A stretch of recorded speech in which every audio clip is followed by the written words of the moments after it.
has. Yeah, I mean, there's like rats. Womp. Oh, wait. Radio. Hello, everyone. Welcome to B Radio, the Behind the Music radio channel for artists on the rise. I'm your host, Christopher James. With me today is singer-songwriter Hewan. Hello. How are you? Thank you for joining us. I'm good. Before we started, we were talking about cereal because I love cereal. What's your favorite? Cinnamon Toast Crunch. It's a pretty good one. I'm a fan of Honey Bunches of Oats. Wow. And everyone's just like, it's good, but that's like an old man cereal. But No, it's delicious. It's delicious, I right? agree with you. Chris. Okay, good. Awesome. So, Hewan, tell us a little bit about yourself. So, I love Cinnamon Toast Crunch. Okay. That's the inspiration behind all of my music. One point. No, so I'm a singer-songwriter, originally from the Bay Area. I've been in LA for 3 years. My music is, if you want to categorize it, it's like urban pop. And it's really interesting on how you got inspiration to become a performer, because you've always liked to write poetry and songs. Tell us about the day that inspired you to become a performer. Cool. That inspiration came from seeing an artist named India Ari on a show called 106 in Park. And when I saw her on that show, it kind of instilled something in me. Like, I had always been creative and I had always written, but it made me want to like be an artist and pursue it. Like, when I saw her, I was like, wow, I want to be like that. Yeah. The way she impacted me through her words and through her music. So it was that moment when I saw her. Very cool. And we're going to be listening to When the Music Stops Playing. What is the story behind this? That's a deep song. Oh, yeah. I'm ready. We're ready. When the music stops playing. So, actually, the song came about from a conversation with a friend, and he was talking about how his ex-girlfriend called him and said she she met somebody and it was serious, and then he talked about how women tend to treat love like musical chairs sometimes, like jump from one relationship to the next. And I was like, okay, that's not just women, that's people in general. So I was like, that would be a great song to talk about how we tend to rush into relationships out of desperation. Okay. Because we feel like we're running out of time. So that's what that song is talking That's about. interesting. So it's equating musical chairs to how you're not supposed to treat love. So when the music stops playing, musical chairs, when the music stops playing, don't run. Yeah. Practice your patience. One day you'll make it. So what? You know, all these boys and girls falling out of despair, playing love like it's musical chairs. When the music stops playing, don't run. So That is deep. So here on B Radio, When the Music Stopped Playing by Hewan.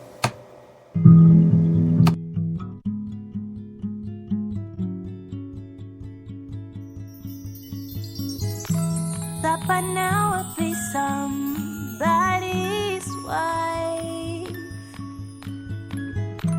tripping champagne as we toast our lives. Instead each day I wait for Mr. Right, feeling like I'm running out the time. Sweet melodies keep me on my feet. I don't wanna sit till it's right for me. When the music stop playing, music stop. Don't run. You better practice your patience. One day you will make it. So what? All these boys and girls falling down to despair, playing love like it's musical chairs. When the music stop playing, music stop. Don't run, my love. When I was a kid, I painted timelines for my life. Yeah. Based on the TV screen and all my magazines. Nothing but lies. Now I walk in circles, looking like a failure in my eyes. With every step I'm dizzier, and it hurts, but I won't compromise. Sweet melody.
silly game. Don't you run,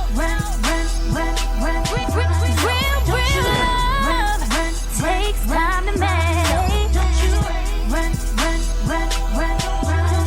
don't you run, your day will come. Don't you run, love don't run. When the music stop playing, music stop. Don't run, don't run, don't run, don't run. You better practice your patience. One day you will like it. So what? So what? All these boys and girls falling out to despair, playing love like it's musical chairs. When the music stop playing, music stop. Don't run, my love. And we are back. I want to talk about some upcoming projects that you have. You're going to be performing live pretty soon. Yep. When and where? I will be performing at Hotel Cafe next Thursday. What's the date to that? The 17th, right? December 17th Okay. at 10 p.m. Doing an acoustic set. Pretty excited about that. And we're starting a high school tour next week as well. The following day, I'll be playing at a high school. So interesting. Yeah, I know. It's called the Get Out the Bleachers tour. Okay. One of the songs on the EP is called In the Bleachers. So Very we're cool. telling the kids to get out of the bleachers. Do you know how many high schools you're going to be performing at yet? Or is it still in the works? We're booking them right now. So I Okay. think we have about 4 to 5 right now booked. Mhm. And we're still booking. Are they all in California? Are they going to be across? We're focusing on California right now, Southern. Okay. And then we'll expand. And have you ever been on tour before? I have not. So this is like the first time that. Yeah, That's cool. You must be so excited. I'm very excited. Very Especially given the audience. High school, like a younger audience, is super fun to perform Yeah. for. And especially since there's such an influence type group of people. Yeah. What is the message that you want to try to get across to people? To people in general or the students?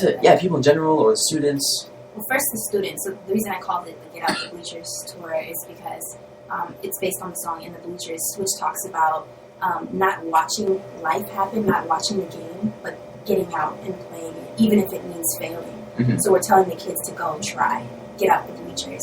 So that's the message behind that tour, and I think it's important to tell that audience that. And then just in general, I just really want to inspire my listeners to do. You know? Just be awesome. You know? Yeah, I think what you said about failing, it's really important to fail because you learn so much from it. You have to fail. I failed a lot in the last 3 years. I've failed more in the last 3 years, it feels like, than I failed in my whole life. But I've also won a lot more times. Yeah. A lot more. So, it's you have to fail to win. You have to fail to grow. Yeah, it's like trying to win the lottery without buying a ticket. Like, you just can't. It's impossible. So you have to try and, like, take that step to do it. Yeah. Well, that's actually a really good segue into this next song, In the Bleachers. You guys ready for it? Yeah. I'm ready. Here it is, guys. There goes my shot. I didn't take. Instead, I watch. So afraid of losing the game. The crowd goes wild while others fall.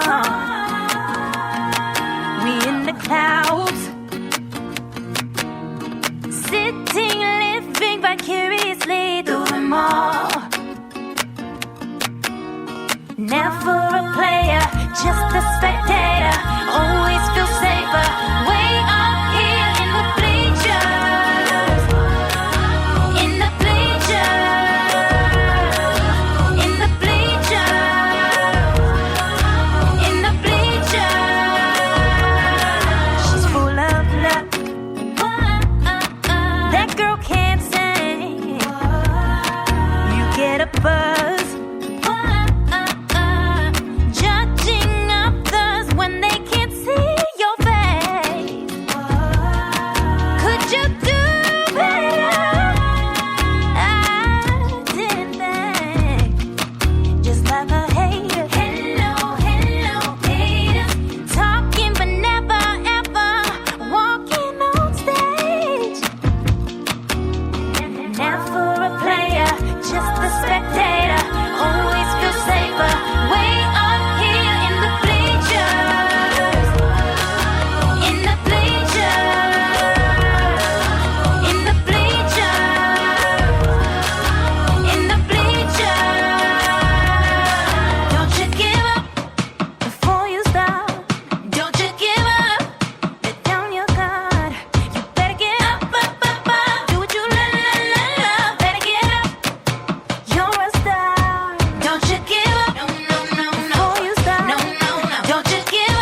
bleachers.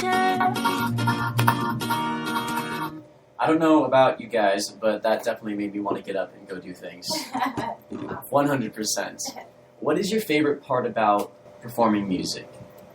Ooh, my favorite part of performing is getting to look out into the audience and seeing people's reaction to the music.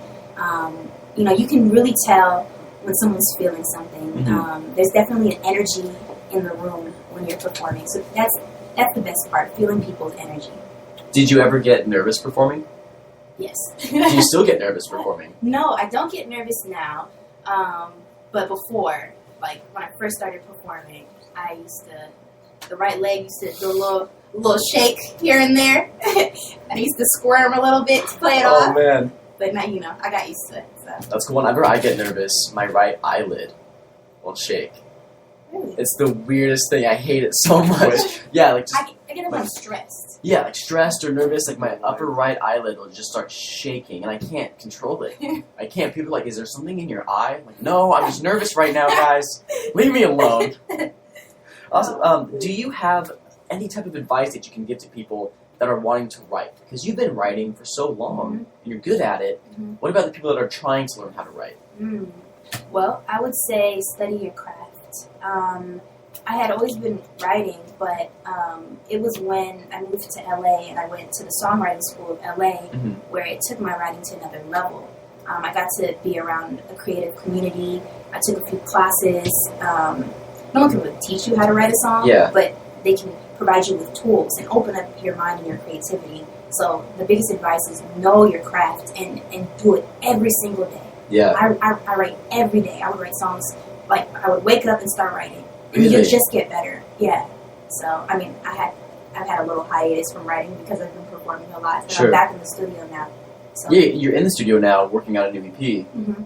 What is it? How is that going? It's going good. I just started the process, and it might not be an EP. It's just Okay. I'm starting the creative process for a project, whatever it turns out being. Okay. And it's great because I'm kind of tapping into everything I've experienced since I left